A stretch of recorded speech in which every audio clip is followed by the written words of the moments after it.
Siberia is a vast region in Russia that makes up about 75% of the country's entire territory, stretching from the Ural Mountains in the west all the way to the Pacific Ocean in the east. Known for its landscapes of endless taiga forests, frozen tundra, and snow-covered mountains, Siberia holds a raw, untamed beauty while also being incredibly isolated. Temperatures can drop to as low as -60 degrees Celsius, and reaching these areas often requires a small aircraft or seasonal routes. Many regions have no access to modern transportation, electricity is unreliable, and communication signals are nearly non-existent.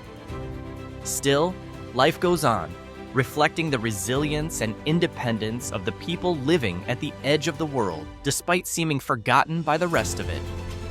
Let's take a journey through 10 of the most remote towns and villages in Siberia.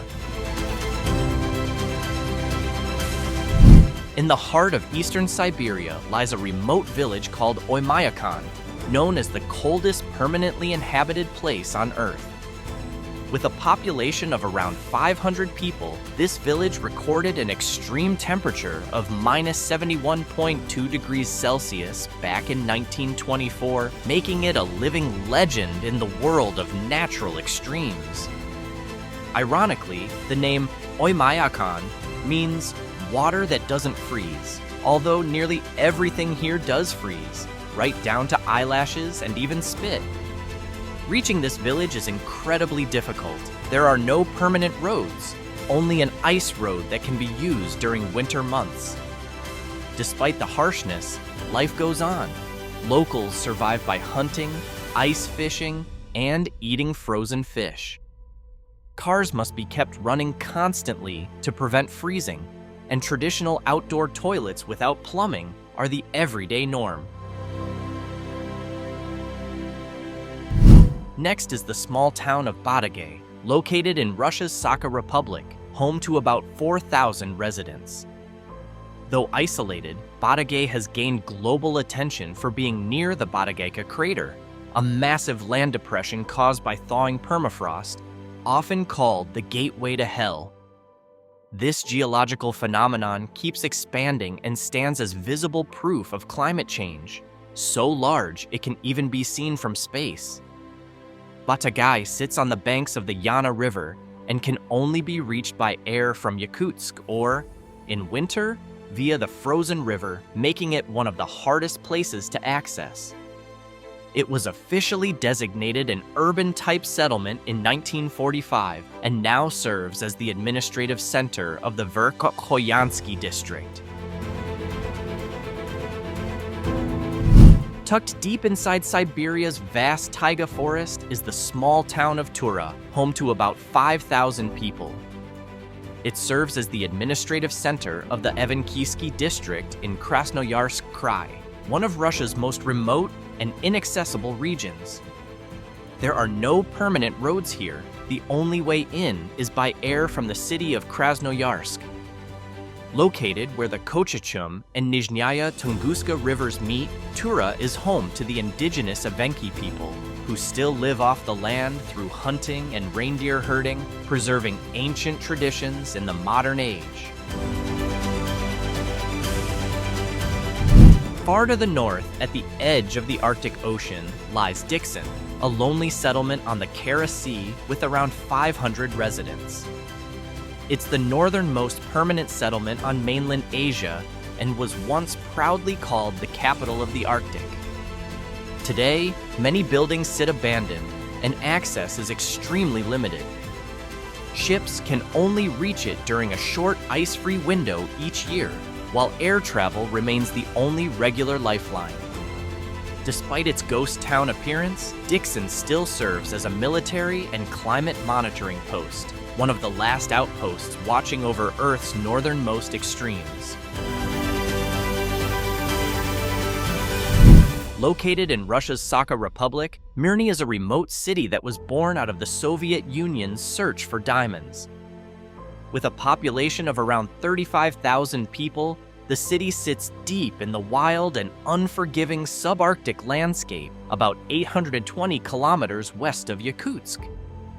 One of Mirny's most remarkable features is the Mir mine, a massive open-pit diamond mine that plunges 525 meters deep and is so vast it can be seen from space.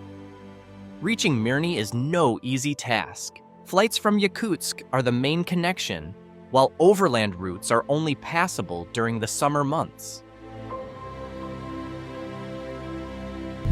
On the edge of the Verkhoyansk Bay along the Laptov Sea lies Tiksi, one of Russia's northernmost port towns and the administrative center of Belunsky district in the Sakha Republic. With around 4,000 residents, Tiksi once held strategic importance along the Soviet Arctic shipping route. But after the Cold War, many military facilities were abandoned, and the town slowly faded into silence. Access remains difficult. The Arctic Sea route opens only in summer, while Tiksi Airport provides the only reliable year-round connection. Despite harsh winters and long polar nights, Tiksi continues to serve as a vital point in northern Russia's transport network. Sitting on the banks of the Kolyma River, Chersky is a small settlement in Russia's Sakha Republic with a population of around 2,500 people. Once a bustling logistics hub for Arctic operations, today it serves as a living climate science laboratory. This is where Pleistocene Park is located, a bold scientific experiment aiming to revive Ice Age ecosystems to slow the release of greenhouse gases from thawing permafrost.